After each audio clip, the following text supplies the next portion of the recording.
Hey guys, welcome back to another video of Always Something Garage. So today we're finally back with some DIY builds. So today we're going to be making, I guess like a storage rack for the ATVs. So we're going to be taking two ATVs like on like the concrete floor, and we're going to build like this platform area for the top and put another two. So we're going to get into it. I'm going to let my dad explain a little more, and then we'll get into the video.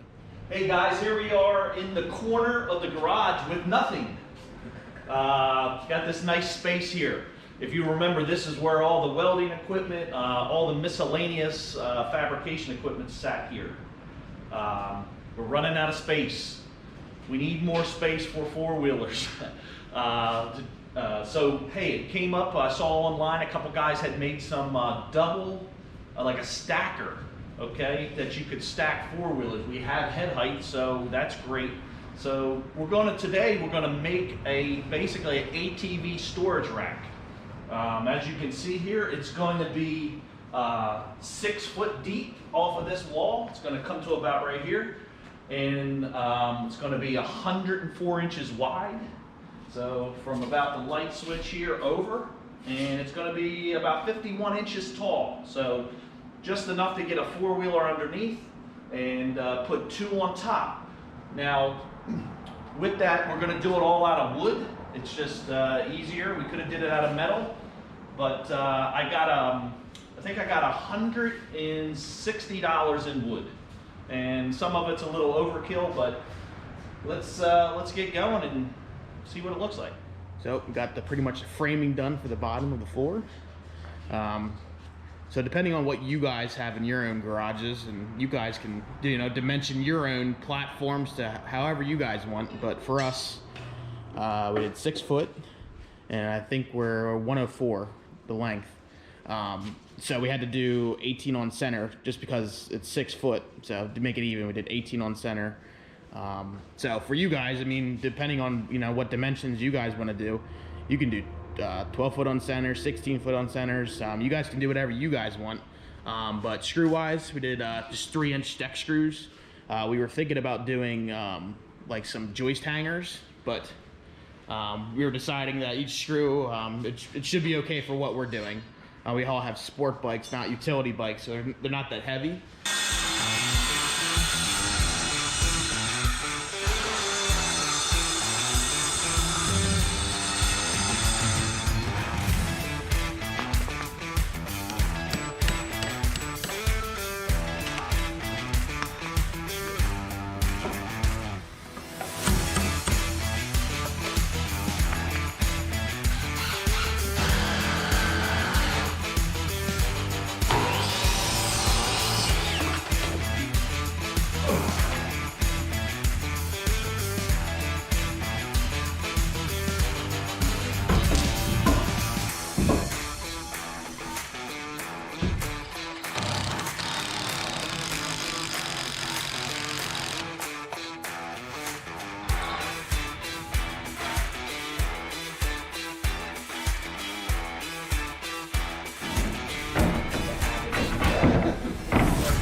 It's a habit.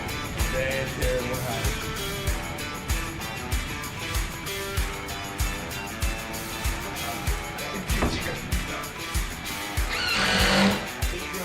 Pick it up, you're gonna cut yourself. Let it down, you're gonna cut yourself. Put the hands on.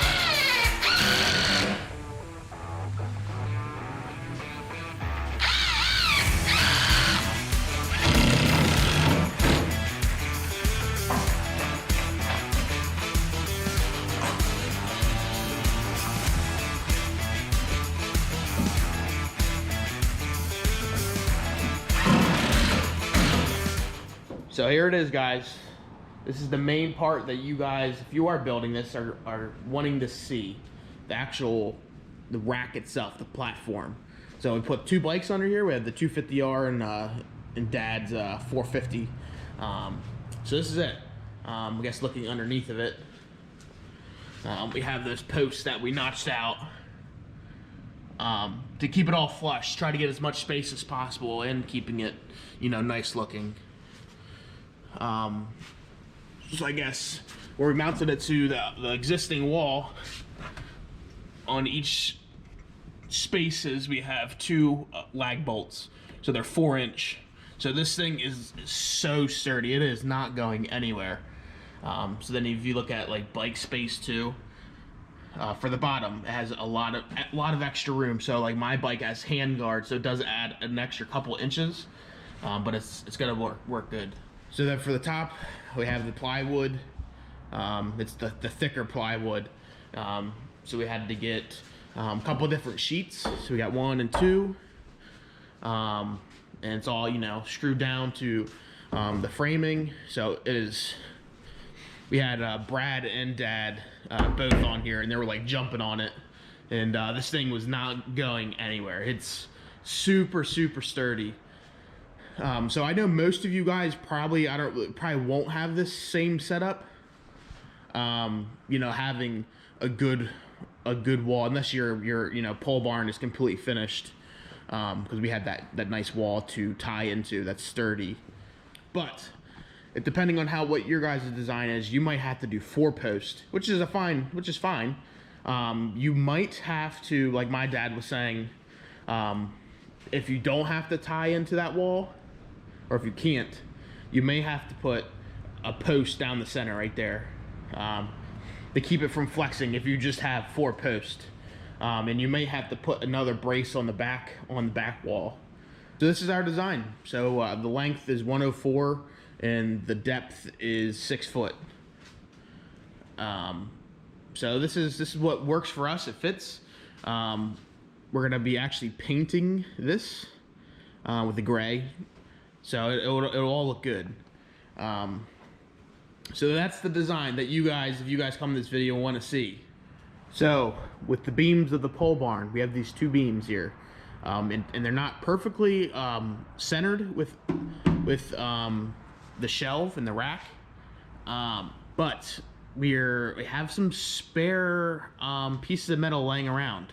My dad had an idea of spanning a square tube all the way across, plating it to both beams, creating a plate system, and having two winches or hoists, because we had those laying around. My dad actually just picked up another one, so we'll have 2 hoists. So we don't know if it's going to completely work yet, but we're thinking if they have tension on the hoist, it should work. So we'll have 2 hoists, like act as like a winch, have them mounted to that square tubing coming across, and they'll be winching down, so we can you know, have a bike here on the ramp, just on the start, and it'll pretty much winch up and pull up that bike all the way to the top without having to push or use any you know, physical labor. So that's the idea. So we have some stuff laying around, so nothing's perfect. Like we have 2 different lengths of tubing, so I have to cut those and make them as one, and then make the side plates for the beams, and then we'll have to make the plates for the hoist. So here's the hoist that my dad picked up. You can get them in Harbor Freight. They're decently cheap. They're not the greatest for rating stuff, for hoisting things, but I think they'll do the work if we mount them correctly. So I have to make the base plate to mount the hoist to that square tubing. So we'll get that figured out, and then we'll add that to tubing.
as you can tell from this video, and then the prior video when we were hanging up the original design. So as you can see, the plates for the mounting for the hoist is completely different. So the first design, that's where you see all these grind marks. We had the front plate mounted on the front face here. So, you know, us not looking at it, you know, of course not being up there and having everything added on, the hoist added on. So we had the bikes on there. We just didn't have enough room. So my dad said, well, let's move the plates back. So we'll gain, what, 3 inches? Yep. We'll gain 3 inches on there. And I mean, it was close. When we had the bike on there, it was close. But we rather have, you know, more space than not have it, than enough space. So the new design wise, we have those braces on here. So we have the small size of the square tube, have the braces coming up, and then we mounted that plate right on the edge so it's flush with the back end. So we'll gain the 3 inches here.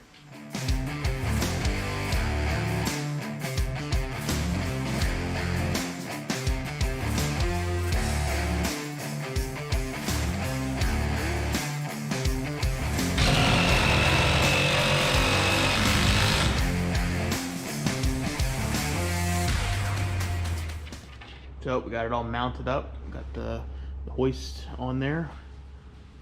Have each plate all lag bolted down. So it ain't going nowhere. So we're getting ready. We're gonna put the ramps on the front and we're gonna see if it works.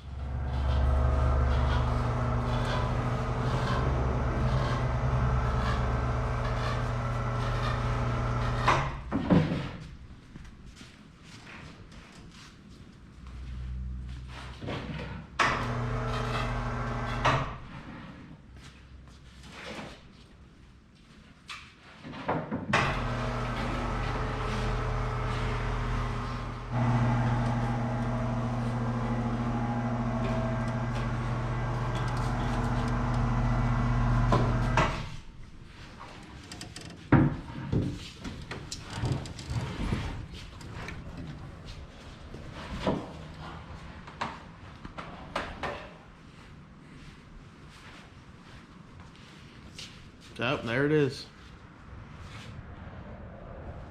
So that's the widest one we have, but it's also the lightest. The first time we did it, we seen it didn't have enough room, we'd use my 450 race bike, so it's the heaviest out of all of them. Has no problem bringing up the bikes. So this is what we would do if we're taking them down. Still has the tension on the hoist, so we just push them out just a little bit, get them on the front edge of the ramps.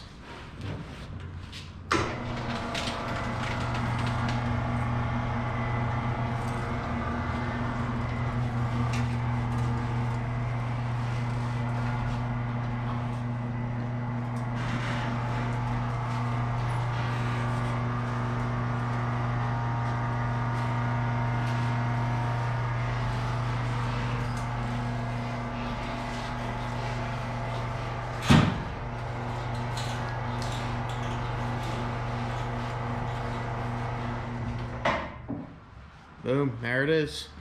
And you just unhook it all and then you're ready to rock and roll.